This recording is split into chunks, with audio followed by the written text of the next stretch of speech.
buenas noches, gracias por acompañarnos. Estamos en Perspectivas. Belén, ¿cómo estás? Hola Enrique, ¿cómo te va? Muy buenas noches también a usted que ya nos acompaña. Estamos transmitiendo totalmente en vivo en esta noche de miércoles y hoy con un invitado muy especial porque viene estrenando cargo, así que vamos a ver de quién se trata. Luego de la reciente toma de protesta de Mario Silva como director del IMEPLAN, han declarado que dicho instituto no regula los cambios de uso de suelo ni las construcciones que se edifican de forma irregular. Explicó durante una entrevista que ellos plantean planificación primaria. Además, uno de los proyectos pendientes es también el programa Ruta 2042, brigada de trabajo con la que se visitan diferentes comunidades del área metropolitana de Guadalajara que no están asociadas a la ciudad, asentamientos humanos irregulares y donde llegan hacia los grupos de habitantes que también aportan a la visión de ciudad. El reto que se tiene es integrar sus necesidades a una perspectiva metropolitana. Otro de los temas en los que intervendrá el IMEPLAN es la regulación del transporte de carga en Jalisco. Sin embargo, recientemente el titular Mario Silva descartó que dicha instancia puede hacerse cargo de la actualización de los planes parciales municipales, como lo había propuesto el extitular del Colegio de Urbanistas, Jorge Valencia Orozco. Además, está el Plan de Ordenamiento Territorial Metropolitano del Área Metropolitana de Guadalajara. Dicho documento respalda a las decisiones de planeación del territorio que promueve el IMEPLAN. Mario Silva, recién nombrado titular del IMEPLAN. Bienvenido, buenas noches. Hola, buenas noches. Pues sí, ayer cumplimos 3 semanas al frente de IMEPLAN y han sido 3 semanas muy intensas con varias cosas. Hoy en la mañana estuve en el municipio de Tlajomulco platicando con el alcalde Alberto Uribe sobre un enfoque de trabajo que empezamos a inaugurar en IMEPLAN, que es la construcción de una agenda bilateral entre el instituto y los municipios, porque hay temáticas que son de su interés. Es interesante que los 6 municipios, porque con Tlaquepaque comenzamos, siendo ahorita la alcaldesa Marilena Limón la presidenta de la Junta de Coordinación, en todos coincide el tema de medio ambiente, en todos coincide el tema de agua, y el tema del transporte público como una preocupación inmediata, metropolitana, pero que en particular en sus territorios pues les preocupa, ¿no? Ya hay otros subtemas como el transporte de carga, que Ixtlahuacán, Zapotlanejo también han manifestado ciertas inquietudes y ha servido mucho esta gira de trabajo y es una de las muchas actividades que nos ha tocado hacer en estas 3 semanas y pues contento de platicarles un poquito de la agenda de IMEPLAN, lo que tenemos proyectado, los eventos que vienen en corto y pues alguna primicia que soltemos aquí para, esperemos. Que convenga la visitada. Mario, digamos que se puede decir que el documento más importante que elaboró el pasado director, en este caso Ricardo Gutiérrez Padilla y su equipo de trabajo en el IMEPLAN, fue el POTMET, el famoso Plan de Ordenamiento Territorial Metropolitano. Hubo muchas críticas al modelo que se optó, que si en realidad no resolvía algunos de los problemas, que si no consideraba agua, algunos temas de medio ambiente, las polémicas centralidades emergentes. ¿No decías, ya has tenido posibilidad de reunirte con, más allá de los alcaldes, con organizaciones sociales para platicar de estos temas? Antes de tomar protesta y formalmente el cargo, yo me reuní, por ejemplo, con Jorge Fernández Acosta, platicamos de estos asuntos, con antiguos colegas del colectivo Ecologista Jalisco, también con algunas de las organizaciones ciclistas y de temas de movilidad y transporte público, con el Consejo Ciudadano Metropolitano también. Entonces, la puerta del IMEPLAN siempre va a estar abierta para platicar estos temas.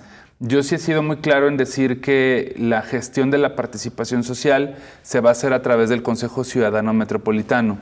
Entiendo que un grupo de expertos y de urbanistas agrupados en distintos espacios se reunió a platicar con Cristal Zavala, la todavía presidenta del Consejo Ciudadano Metropolitano. No he tenido yo más agenda con ellos y con ellas, porque también hay algunas urbanistas como Lilian Ponce, Madeline Garza, con todo mundo que nos solicite esa parte lo atenderemos. Yo creo que en el caso concreto del POTMET, y lo hemos platicado en otros momentos, mucho de lo que pasó fue que faltó tiempo para explicar qué metodología, qué criterios y qué parámetros convergen para la decisión de las centralidades. El POTMET establece una zonificación primaria, establece un contorno o un perfil del crecimiento de la metrópoli pero no se constituye en una supramunicipalidad, no se constituye en un plan parcial a escala metropolitana por una simple y sencilla razón. IMEPLAN no tiene la competencia constitucional del uso del suelo, la tienen y la preservan los municipios. ¿No? Eso no ha cambiado. Y en ese sentido, las licencias, los permisos y los usos de suelo se convierten en las herramientas para esto. Pero no hay que perder de vista que aunque no existiera el POTMET y los municipios tuvieran establecida cierta potencialidad para un predio, para una zona, faltan sus licencias y sus permisos que deberán tener los instrumentos para establecer capacidades los planes parciales municipales. Capacidad de carga o de impacto, por ejemplo, agua o medio ambiente. La idea rectora, Mario, es decir, si es expansivo, si no es expansivo, más allá de las competencias o más allá de si a los municipios les toca hacer las cosas bien a través de POTMET, ¿te parece que la idea rectora es la adecuada? Yo creo que el POTMET plantea una idea adecuada de ciudad. Me parece que el reconocimiento de las centralidades emergentes es eso, el reconocimiento de realidades. Ahorita en la cápsula veíamos que tenemos un proyecto que se llama Ruta 2042.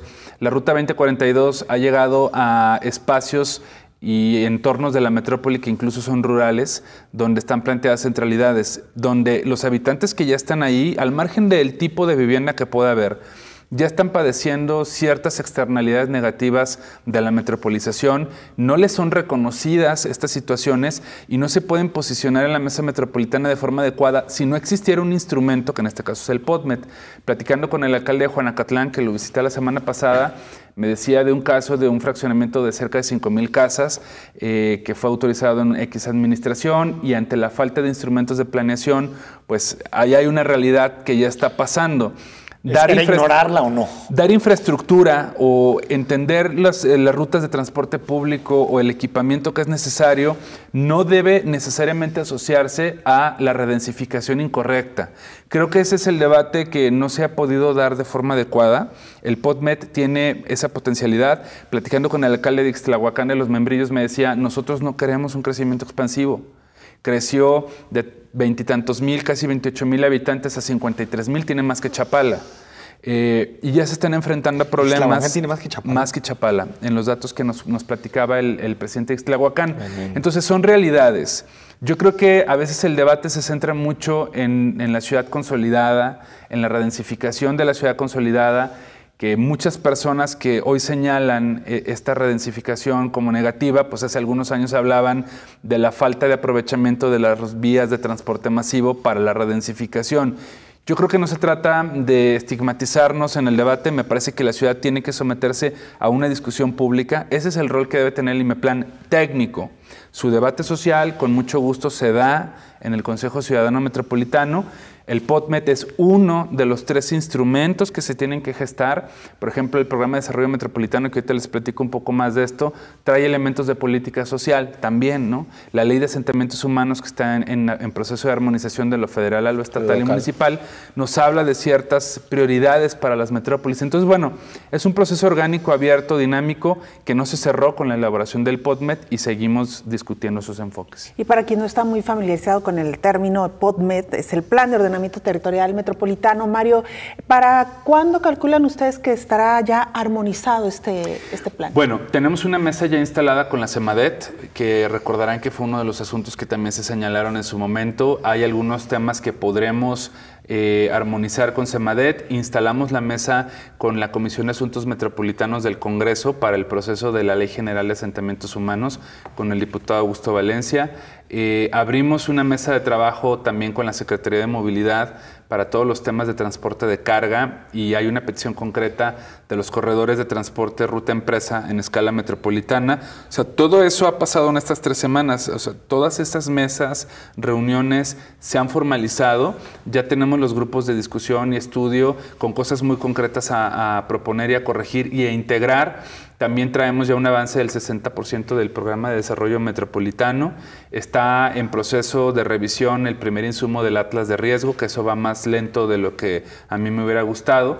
Hay unas peticiones concretas de los municipios para revisar sus programas de ordenamiento ecológico local, sus programas de acción climática municipales. O sea, lo que yo he descubierto en las visitas que hemos estado haciendo con los alcaldes y alcaldesa, en este caso de Tlaquepaque, es que hay mucha información que se ha generado en la escala municipal que está esperando ser ensamblada para tener el rompecabezas metropolitano. También tenemos el Sistema de Información y Gestión Metropolitana, el SIGMetro, que también ya está. Vamos a empezar a descentralizar esta información a Zapotlanejo, que fue el primer municipio con el que nos reunimos, a Ixtlahuacán de los Membrillos. Dejamos a Guadalajara y a Zapopan hasta el final. Son los últimos municipios con los que nos vamos a sentar a platicar, no por otra razón, sino porque son los que tienen menos necesidad en este momento de la parte de información que los otros nos están pidiendo, aunque Guadalajara y Zapopan están con sus procesos de planes parciales abiertos. Entonces, pues todo ese trabajo ahí está en la mesa. Yo creo que lo vamos a ir fortaleciendo conforme avance la agenda, pero ha habido buena respuesta de los municipios. Oye, Mario, y digamos, una cosa es el debate entre técnicos y especialistas sobre este tema, pero no sé si en la zona metropolitana tenemos un consenso sobre qué tipo de ciudad queremos. Me parece que ese consenso, cuando yo veo quienes apuestan por condominios, por expansión de la ciudad, crecimiento vertical, no sé si tenemos una idea compartida, porque en la práctica sí parece que Guadalajara es una ciudad de multicentros o de centralidades, pero me parece que no hay en este imaginario social un consenso determinado. Y el programa de desarrollo metropolitano, que tuvo una primera fase de consulta, va a ser la herramienta y el espacio para hacer esto. Vamos a tener la próxima semana un foro que se llama Urban Thinkers Campus, que marca una primera parte de consulta sobre ciertas herramientas vinculadas a lo social. Y vamos a continuar con otra serie de foros. Hoy platicaba con el alcalde de Tlajomulco este tema y él coincidentemente me decía lo mismo, ¿no?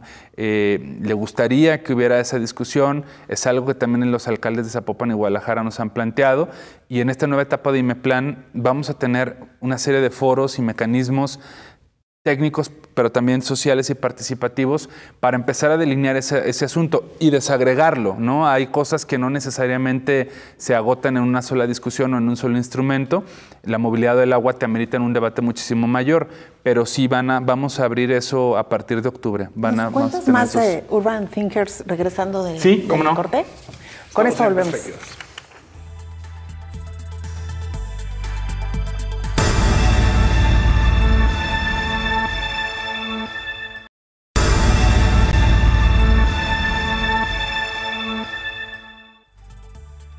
Bueno, antes de irnos a la pausa hablábamos con Mario Silva, nuevo titular del IMEPLAN, en torno a este que es, digamos, un encuentro, un congreso de especialistas que tratarán de definir, nos decías, Mario, un poco esto, el sentido hacia dónde vamos y qué queremos como ciudad. Y desde el debate de las comunidades y la política social, el Urban Thinkers Campus es un mecanismo que ideó ONU Habitat a partir de la reunión en Quito el año pasado para discutir la nueva agenda urbana. Y son espacios de discusión donde se invitan a expertos locales, nacionales e internacionales a dialogar en voz alta con las comunidades o las ciudades a donde se organiza este evento. Es el primero que se hace en México. Y para el IMEPLAN es una etapa de consulta del componente social del Programa de Desarrollo Metropolitano. Nosotros en la legislación no encontramos este concepto, el del desarrollo metropolitano. Y sin embargo es muy importante porque ¿de qué te sirve hacer un POTMET o un atlas de riesgo si no está pensado para generar bienestar, prosperidad, crecimiento económico, tejido social? En esta ocasión el Urban Thinkers Campus tiene como eslogan una metrópoli donde nadie se quede atrás. Y entonces vamos a hablar del papel que juegan comunidades que pues pasan por procesos económicos y sociales complejos. Por ejemplo, Guadalajara metropolitana es una ciudad de migrantes de Centroamérica que van hacia Estados Unidos y eso nos arroja una realidad social muy compleja. Viene la líder de las patronas, Norma, de Veracruz, el padre Alejandro Solalinde, también va a estar en el Urban Thinkers Campus hablando de cuál es la experiencia de ellos desde la sociedad civil organizada.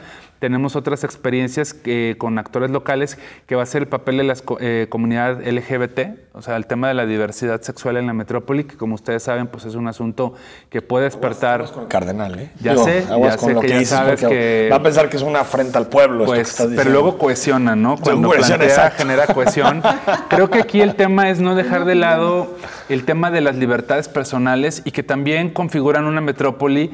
Estos temas de odio lo estamos viendo pues con lo que pasó en Barcelona hace poco y cómo estas cosas pueden asusar división del tejido social, más allá de una ciudad bien planeada o no, desde el urbanismo o la ingeniería, que eso es lo que tenemos que entender. Los instrumentos técnicos, si no le hacen sentido a la vida de la gente, no sirven de nada, ¿eh? El otro tema es el rol de las mujeres en la construcción de la ciudad, que es un asunto importante también por las violencias que se vive hacia la mujer, así en plural en las ciudades. Vamos a tener también el papel de la juventud y de la infancia, la sociedad civil organizada en la construcción de la metrópoli, y un tema que a mí me gusta mucho, que es un asunto que también trabajé varios años en el colectivo ecologista Jalisco, que es el tema de la metrópoli rural. Por ejemplo, la Ciudad de México, más del 60% de su superficie es rural. Es de conservación y es agrícola. Lo que pasa es que siempre pensamos en la mancha urbana solamente y los impactos como un hoyo negro, ¿no? que genera una ciudad. Igualmente Guadalajara metropolitana. Y con Zapopan, ¿qué podemos decir? Todos los municipios tienen direcciones de fomento agropecuario, desarrollo ¿También rural. Guadalajara municipio? Menos Guadalajara. Porque evidentemente pues Guadalajara tiene más del 99% de su superficie ya urbanizada. Pero es la realidad de Ixtlahuacán, es la realidad de El Salto, es la realidad de Zapotlanejo. Y por último vamos a platicar también el tema de los asentamientos irregulares. No es un tema de tenencia de la tierra. Es chistoso que México es el único país del mundo que tiene la figura de los ejidos y que durante décadas tuvo la Secretaría de la Reforma Agraria, que era difícil explicarle a alguien de fuera cómo funcionaba de la narrativa eso, ¿no? Posrevolucionaria. Pero ciertamente los asentamientos irregulares no se trata nada más de expulsas o no a una comunidad. O sea, parte de la ciudad se ha hecho a partir de ahí. Por eso, Enrique, cuando me decías el tema del POTMET, yo creo que corrijamos, complementemos y discutamos lo que le falte al POTMET, pero reconozcamos que están estas realidades en la metrópoli y ese también es el rol del IMEPLAN. Entonces, la próxima semana, lunes, martes y miércoles, están cordialmente invitados. Va a ser en la sede de la Secretaría de Cultura Estatal, ahí en el centro. Es totalmente gratuito y vamos a cerrar el Urban Thinkers Campus con un panel de alcaldes donde van a platicarnos de qué compromisos han alcanzado con la agenda urbana, los 9 alcaldes de los municipios del área metropolitana.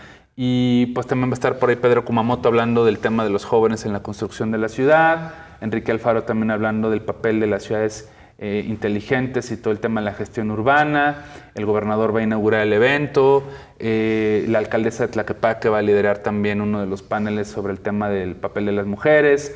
Hay muchas organizaciones locales que van a participar, entonces todos los municipios estarán presentes y concluimos el jueves conectándonos con un evento de Zapopan que es un conversatorio que tienen con la UNESCO, que en este caso va a ser el papel de la cultura en la definición del desarrollo de la ciudad.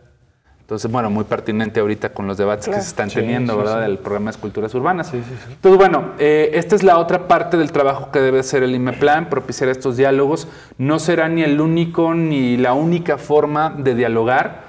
Yo aquí pido un voto de confianza para el IMEPLAN, que inauguremos una serie de herramientas que permitan ir pensando la ciudad. También vamos a tener ahí una experta puertorriqueña que ganó el Premio Mundial del Hábitat sobre un trabajo en asentamientos irregulares en Puerto Rico, para que veamos también buenas prácticas de lo que sí se puede hacer.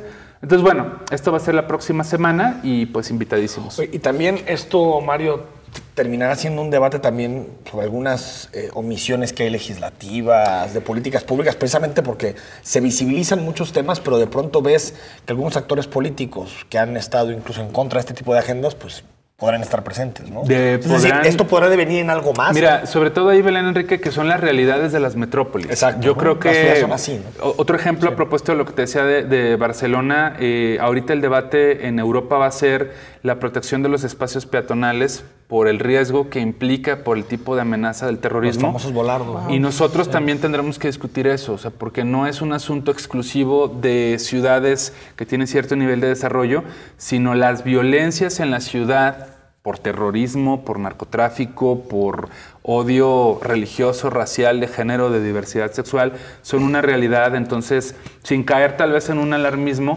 pues están pasando y hay que reconocer esas realidades de las metrópolis, porque no existirá otra manera de abordar desde las políticas públicas esos problemas si no les damos esa visibilidad. IMEPLAN no es su único trabajo, su trabajo evidentemente es poner información técnica que ayude a tomar decisiones. Sí, reconociendo que esas cosas están pasando, dándoles una voz y permitiendo que la gente, los expertos, la sociedad civil organizada, pues platique de lo que está haciendo, ¿no? Yo creo que, por ejemplo, el caso de las patronas en Veracruz, pues es paradigmático, ¿no? Como una organización de mujeres en una situación de pobreza entienden y empatizan que hay comunidades de personas migrantes que pues ahí están, ¿no? La otra opción es negarlo y entonces hacerle un túnel a esto. Eso coexiste con discursos desde autoridades en donde se habla mucho de que los delitos tienen que ver con los centroamericanos. En Guadalajara, por ejemplo, ese discurso ha empezado a tener, o mucha gente que se queja incluso de la vía, de lo que significa. Bardas, pues estos dos lados, ¿no? Gente, como tú dices, con mucha solidaridad, responsabilidad, y otros que pues hacen de la discriminación su uso diario, ¿no? Y el Urban Thinkers Campus tiene que ser ese espacio para iniciar un debate abierto, sin filias ni fobias.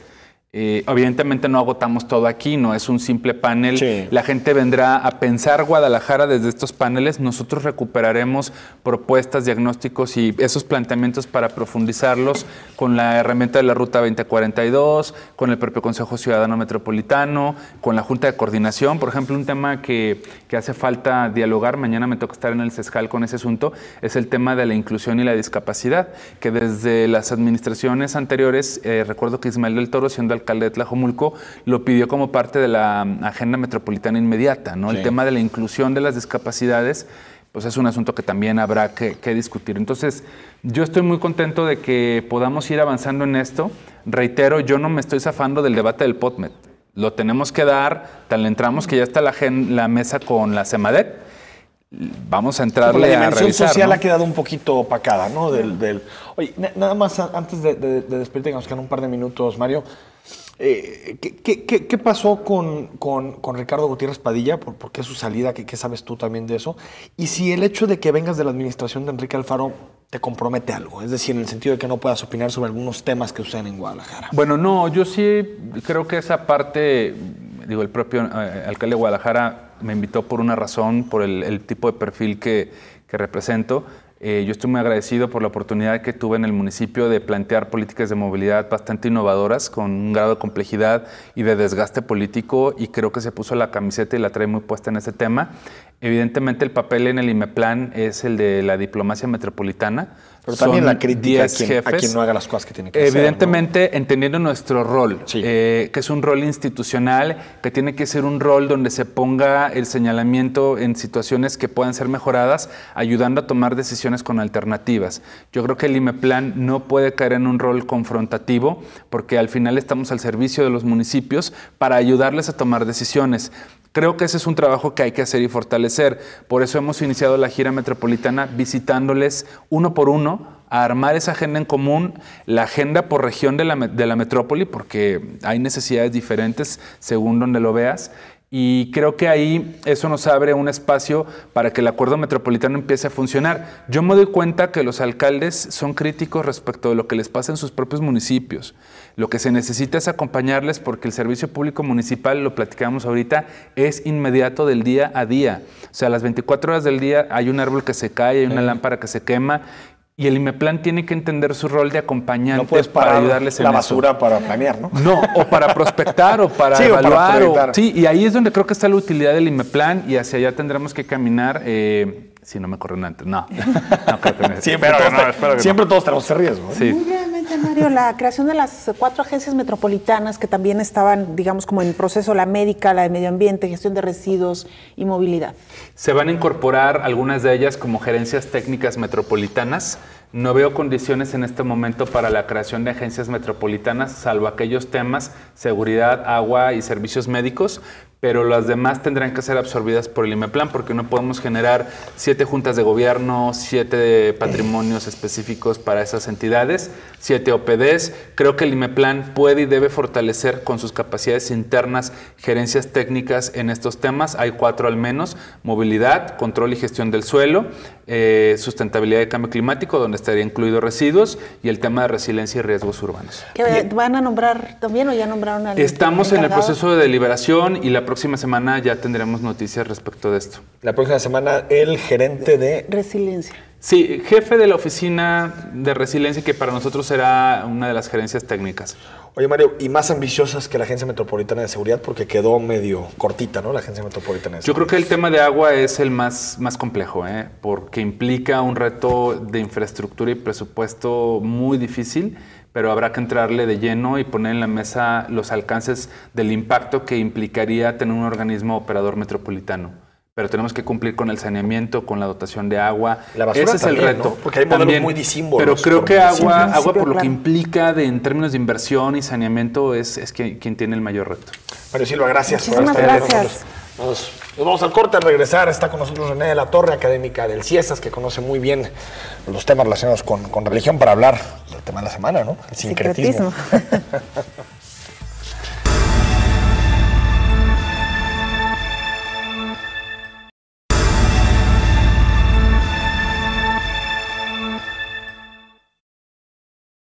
La obra Sincretismo del artista Ismael Vargas, ubicada sobre la avenida Federalismo, tuvo un costo de 5.200.000 pesos, los que estaban dentro de un presupuesto total de 40 millones de pesos que el Ayuntamiento de Guadalajara había destinado para la escultura monumental urbana, como parte del programa Arte Público en Guadalajara, donde se proyectan 10 más, entre las cuales se encontraba la de Ismael Vargas. Esta escultura levantó polémica por el desacuerdo que expresaron algunos católicos, además de la propia iglesia, al considerarla ofensiva para los creyentes, razón por la cual el mismo cardenal Juan Sandoval Íñiguez exigió al alcalde Enrique Alfaro el retiro de calles de la obra. Por esta misma razón, el próximo sábado por la tarde habrá una manifestación de desagravio por la escultura. Así lo informó Sergio Macías Rodríguez, representante de los casi 5,000 católicos que dicen esperan reunir. El acto de desagravio será en el Templo del Refugio, sobre Avenida Federalismo, esto a tan solo 3 cuadras de la escultura. Estamos de regreso en Perspectivas. Gracias por acompañarnos. @Canal 44 TV, la cuenta institucional de Twitter, o nuestras cuentas personales que también aparecerán en pantalla. Belén, a pesar de que estemos a la misma hora del fútbol, seguramente hay muchísima gente que nos está analizando viendo. estos temas. René de la Torre, ¿cómo estás? Muy buenas noches. Hola, buenas noches. René es Bienvenida, antropóloga, especialista en temas de religión, y queremos platicar contigo, René, de esta figura llamada el sincretismo, que ha generado muchísima polémica, debate en nuestra sociedad, opiniones a favor, opiniones en contra. ¿Tú cómo ves la obra en sí? Y si te parece que tiene algún tipo de valor, no solo desde el punto de vista estético, sino desde el punto de vista de nuestras tradiciones religiosas. Claro, sí. Yo prefería no meterme en la cuestión estética, Me que parece la bien. verdad entre las tres que ya de alguna manera se develaron, me parece que es la mejor, la más lograda, pero bueno, eso siempre va a ser subjetivo y en el arte, pues finalmente es me gusta, no me gusta, o estoy más actualizado en las nuevas modalidades del arte. Pero bueno, yo creo que sobre todo a mí me parece que sí es una obra pues que habla de una identidad del mexicano, que habla de nuestras raíces, que habla de nuestra historia y que habla de la fusión de dos elementos importantes que están en nuestra propia cultura, ¿no? La parte del pasado prehispánico, que es la Coatlicue, y la parte de la religiosidad católica. Ahora, nuestro presente, que ya es de larga data, pues de alguna manera se construyó en ese choque que después se convirtió en una especie de fusión cultural, ¿no? Y tenemos un catolicismo muy a la mexicana. Obviamente el símbolo de la Virgen de Guadalupe pues es el símbolo por excelencia de este sincretismo, de este mestizaje, y tal vez por eso es tan poderoso, por eso es tan rico, por eso es realmente, yo creo que también atrae a muchísima gente. O sea, no atrae a los mexicanos como unidad que logró, porque era realmente un símbolo que se veía como un símbolo traído desde fuera. ¿Cuántos otros símbolos no trajeron desde fuera?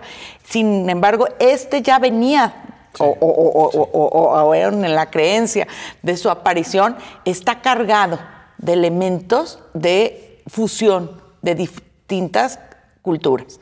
Entonces yo creo que eso es lo que lo hace un símbolo de reconocimiento, que lo ha hecho de diversidad de actores, porque en este México ya existían los indígenas y también tenemos una parte que es la herencia de España, europea, pero estos españoles pues ya también venían mestizados después de 7 siglos de la guerra con moros y cristianos, ¿no? Que incluso por eso el símbolo, por ejemplo, de Santiago Apóstol, que venía aquí a matar indígenas, pero mataba moros, ¿no?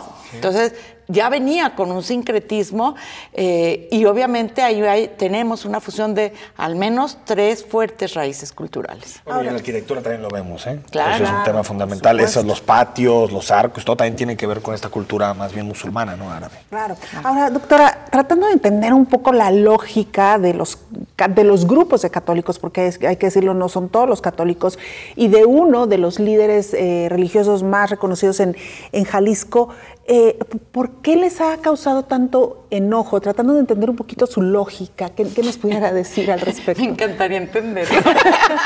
Eso me he dedicado muchos años. No, yo creo que el problema es tratar de entenderlo, ¿no?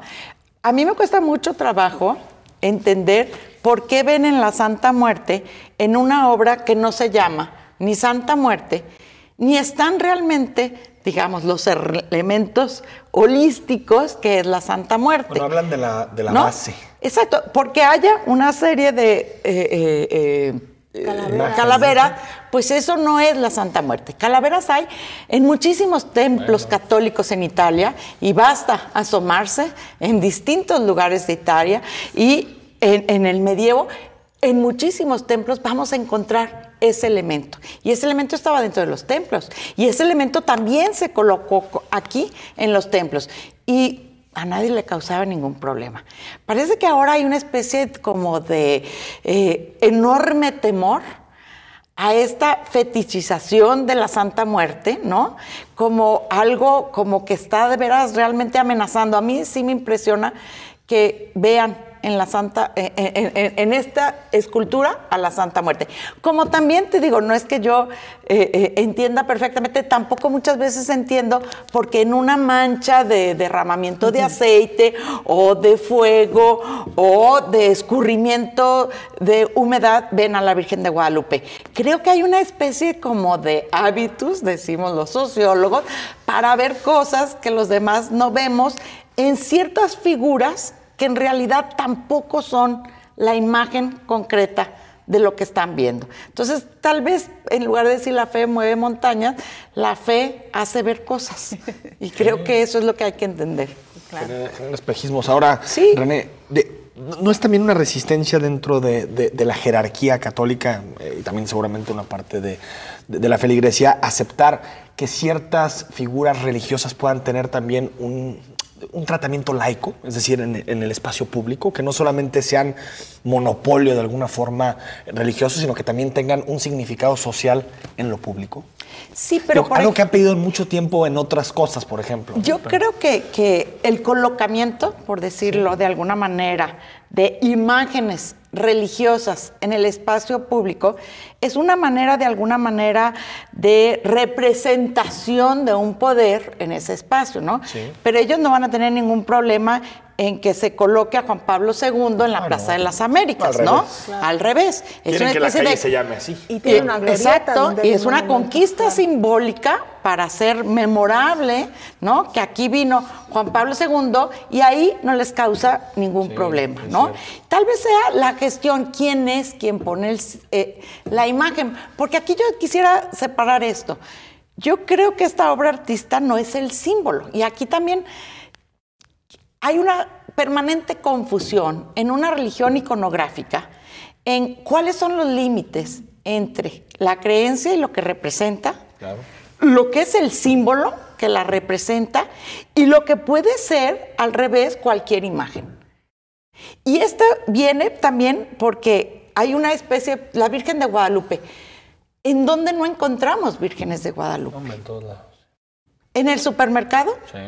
En el mercado de San Juan de Dios, tianguis, las camisas, en los tianguis, en las camisas, en las tiendas de hierbería, y ahí sí está junto a la Santa Muerte. Hasta tatuajes, ¿no? Claro. En los tatuajes, ¿no? En las cárceles. O sea, esa imagen de la Virgen de Guadalupe, que también incluso es transformada, reapropiada, recreada, no es la única y una misma, la encontramos en 1000 formas. Entonces lo ves más porque viene del gobierno. O sea, que el gobierno tomó la decisión de la pieza sin consultar con la iglesia. Yo creo que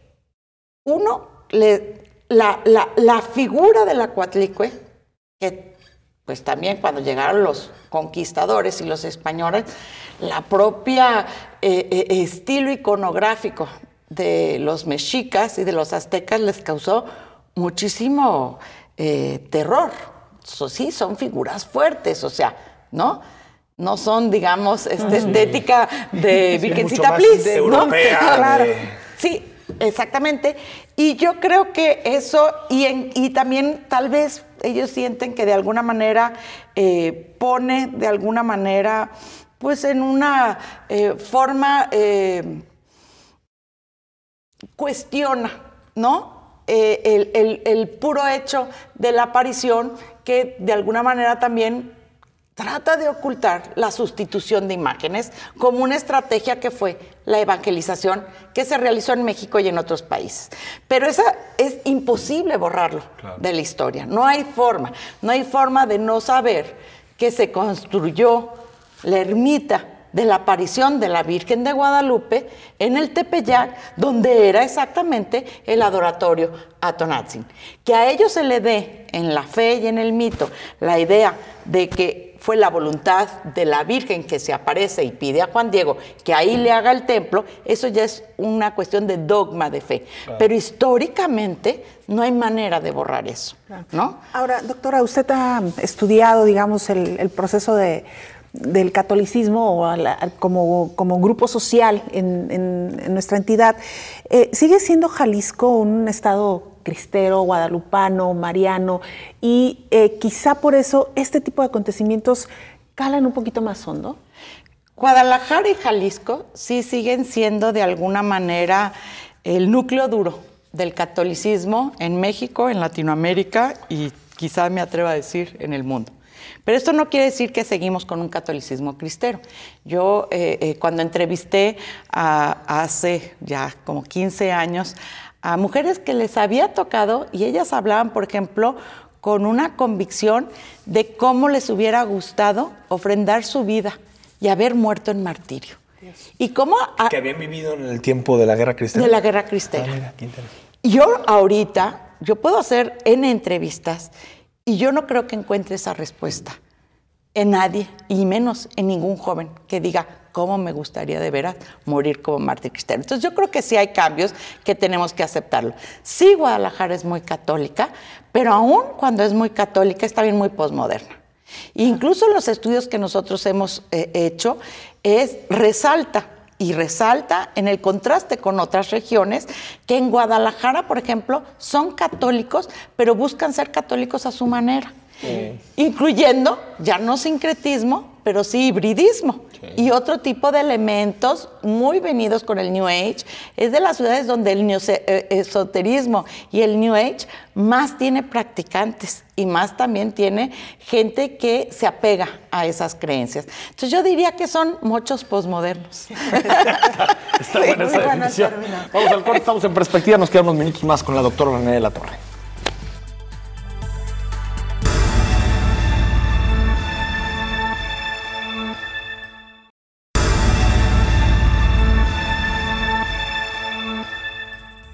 Estamos de regreso esta noche en Perspectivas. Gracias a quienes se han puesto en contacto con nosotros a través de nuestras cuentas institucionales, Twitter, WhatsApp y también Facebook. Nos llega un comentario a través de WhatsApp, nos dice Arturo Sagún: el sincretismo ya está tácito en la imagen de la Virgen Morena. A mí me indigna el gasto, hay prioridades. Bueno, ese es otra línea, ¿no? Otra línea que se ha cuestionado también en torno a estas obras, lo que ha costado. Sí, o sea, digo, siempre cuando se habla de arte, ¿no? Y cuando se habla de obras, de escultura, siempre está el debate sobre el precio y también quién fija el precio, ¿no? Claro. Podemos ver, doctora René de la Torre, podemos ver una manifestación masiva, o no te esperas una movilización tan grande de católicos en contra de esta escultura. Mira, dicen actualmente que tienen 20,000 firmas. Cuando nosotros incluso en encuestas hemos hecho, sí hay, digamos, un sector, que sí es un sector no mayoritario de los católicos, pero sí hay un sector, digamos, ultraconservador, ¿no? Que es un sector minoritario, pero sí es un sector muy activo. Y que sí es un sector que desde el púlpito, obviamente, se puede llevar a las calles. Que es temas como aborto, todo eso, que son, ¿no? Temas como exactamente. De la moral, digamos. De la moral cristiana. Y que sí tiene, digamos, una base social activa, reactiva y capaz de salir a la calle, ¿no? Pon tú que puedan reunir 10,000 personas. ¿10,000 personas? Sí. ¿Tantas? Sí. Y que me comentaban que... si esto se sigue creciendo, sí. Que tenía que ver también mucho de esta polémica, porque si nos fijamos, la declaración de Juan Sandoval Iñiguez es muy diferente a la que hace Francisco Robles, claro, el cardenal, claro, que también tiene que ver con una especie como de ajuste que está viviendo la jerarquía católica en Jalisco. ¿Tú también lo interpretas así? Bueno, y que, por ejemplo, el cardenal Juan Sandoval más bien sigue apelando a los duros, a los más conservadores. No sé si también lo ves como una riña interna. No, yo creo que está tomando un lugar que ya no le corresponde, en primer lugar, ¿sí? Porque el pastor actual de la diócesis no es él. Él es el cardenal, pero él no es ahorita emérito, ¿no?, el pastor de la diócesis.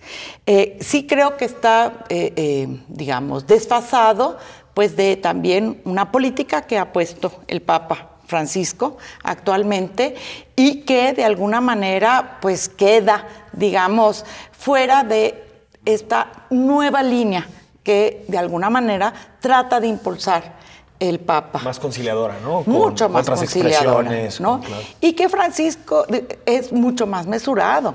Que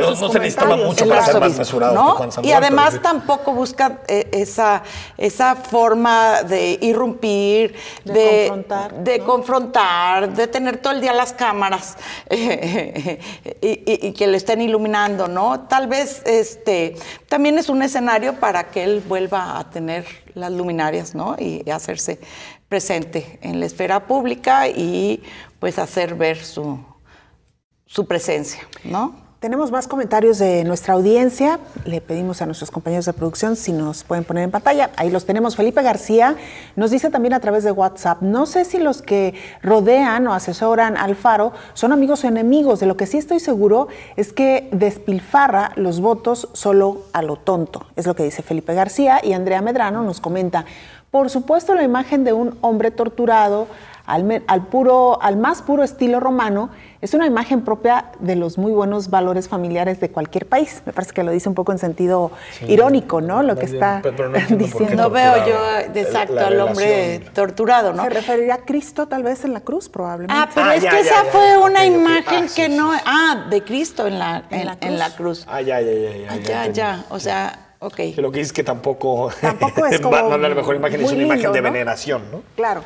Que está bueno, pero que también exactamente ese elemento sangrante de los Cristos y de esos Cristos que se trajeron a México específicamente, pues son también los que permitieron esa continuidad de una cultura muy sangrienta, donde sí había sacrificios, aunque ahora digan que no es cierto, pero bueno, también hay elementos arqueológicos que lo prueban, ¿no? Y que sí permitió también como una especie de continuidad. O sea, tampoco es que aquí se quitó totalmente lo sangriento. Incluso México, igual que Perú, es de los lugares donde más vemos esa fuerza o esa presencia de la sangre en las imágenes de Cristo. Doctor, antes de pasar al tema de la luz del mundo, Belén, ¿no es también que la Iglesia se resiste mucho al sincretismo, doctora? Es decir, a aceptar que la forma de entender el culto en México es más sincrética de lo que creen a veces las autoridades eclesiásticas. Hay un sector es más ortodoxo, que trata de ser más ortodoxo,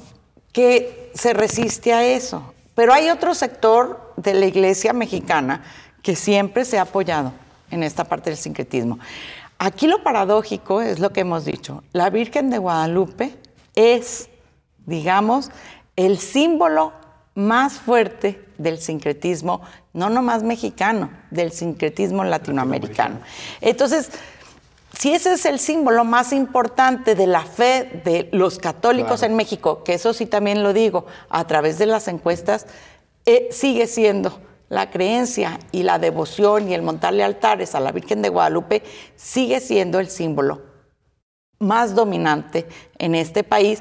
Entonces sería también una paradoja, ¿no?, de decir no queremos el sincretismo. Lo que yo creo que está ahí es que no se quiere reconocer ciertos elementos que son grotescos de ese sincretismo y que ahora, de alguna manera, en su imaginario, los llevan a crear una continuidad con un nuevo culto, que es la Santa Muerte.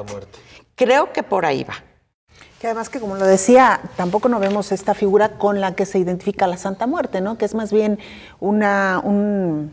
digamos, ¿cómo se le conoce? Un esqueleto Guadaña. completo, perdón. Con su guadaña. Exacto. Hay muchas versiones también, como hay muchas versiones de todos los símbolos, hay muchas versiones también de la Santa Muerte. Hay quienes lo identifican con una orisha de la santería, hay quienes lo identifican con la Virgen de Guadalupe, hay quienes lo identifican efectivamente con símbolos prehispánicos de la cultura prehispánica, o incluso hay historiadores que han dado cuenta de su genealogía que viene desde figuras medievales italianas. Entonces, hay una serie otra vez de elementos ahí que tampoco la podemos circunscribir A una sola figura. No, ni a una...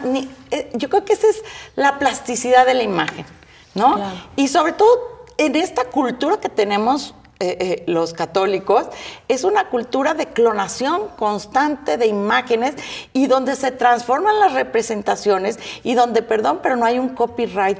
Nadie tiene el copyright de las imágenes, ¿no? Y hay todo el rato también esta confusión entre, lo digo, lo que representa el símbolo, lo que es el símbolo como tal, y lo que luego son estas imágenes que de alguna manera la gente les dota del poder, incluso del símbolo y de su representación. Entonces ahí se traslapan sentidos, porque en realidad lo que está ahí ni siquiera es el símbolo. Nadie está yendo ni siquiera a tocar el símbolo mismo de la aparición de la Virgen de Guadalupe en el Ayate de Juan Diego, que está muy resguardado en la Basílica del Tepeyac.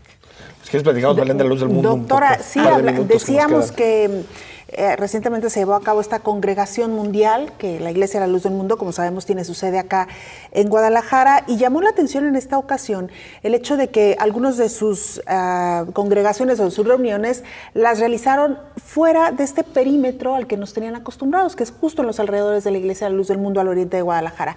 ¿Cómo interpretamos esta presencia ya de la Iglesia en otros puntos de la ciudad? Pues yo creo que la Iglesia también busca una visibilidad en la ciudad y no ser la Iglesia del Oriente, ¿no? Y seguir manteniendo, digamos, esta segregación que de alguna manera esta ciudad históricamente dividida entre el Oriente y el Poniente, de alguna manera, por su origen popular, pues le cedió que únicamente casi podía estar de aquel lado.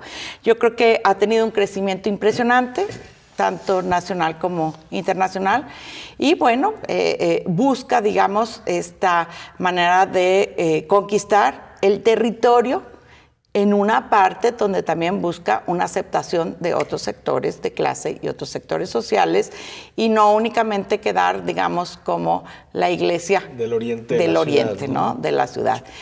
Yo creo que la Luz del Mundo pues busca también ese reconocimiento, de decir, nosotros somos una sede internacional de una iglesia que ha logrado salir, digamos, de las fronteras nacionales. Esa sede está en Guadalajara, y de alguna manera buscar que también Guadalajara le reconozca su presencia y existencia. ¿Desde cuándo vemos este movimiento, doctora, esta salida del oriente de la ciudad? Yo creo que ha habido ya intentos previos, pero este es, digamos, el más marcado y el más fuerte. Pero si recuerdas, incluso cuando vino el Papa, hubo una gran congregación en el centro y hubo unos bautizos, no sé si recuerdas, hubo unos bautizos al aire público, pero fueron, no me acuerdo, 20,000, 30,000 bautizos. Tomó José Hernández Cler, ¿no? Incluso unas fotografías. Exactamente, muy y conocidas. fue en el centro de la ciudad. Entonces, ahí podemos ver un antecedente importante de este elemento, porque obviamente que también el centro es un lugar de visibilidad de la ciudad, y ahora hacia la Minerva, que es otro, digamos, símbolo, referente importante socioeconómico, de ¿no? la ciudad. Sí. Ahora, lo comentábamos también un poco fuera del aire. Año con año vemos la presencia de autoridades estatales, municipales, y bueno, ahí es evidente que quieren mostrarse ahí ante la iglesia. ¿Sigue siendo o es esta iglesia todavía un bastión político para algunos institutos políticos, algunos partidos políticos? Yo creo que ya no es un bastión político de un partido político, bueno, porque antes obviamente pues sabemos que en México pues teníamos un partido de Estado, ¿no? Entonces obviamente también... Había que pactar con ese, ¿no? Había que pactar con ese. Pues ahora hay un juego, digamos, más dinámico y bueno, la Luz del Mundo obviamente tiene en su perspectiva, pues sí, una manera incluso territorial en donde sabe que en sí mismo, no nada más una religión, sino al tener esta forma de estructura territorial, pues es también una posibilidad de ofrecer una fuerza electoral atractiva. Entonces, siempre el clientelismo ha sido parte, digamos, de la cultura política de la Iglesia y su propia manera de estar organizados territorialmente les permite tener este tipo Esos acuerdos. Entonces, con quien gobiernen se van a entender. ¿También lo hicieron con el PAN, doctora? Lo que pasa es que el PAN que lo han hecho con PRI, con Movimiento Ciudadano también. El PAN no fue muy hábil para las cuestiones clientelísticas. Creo que el problema fue más del PAN que del pero sí había por ahí grupos, algunos, ¿no? Tuvimos un fiscal que pertenece a esta iglesia. Bueno, procurador, sí, hoy del fiscal. No, se me acaba de ir el nombre, pero bueno, perteneciente o integrante de la Luz del Mundo. Sí. Doctora, gracias por haber estado aquí en Perspectivas. Al contrario, muchas gracias. Gracias, buenas doctora. Noches. Nos vamos hasta el viernes a las 9 de la noche.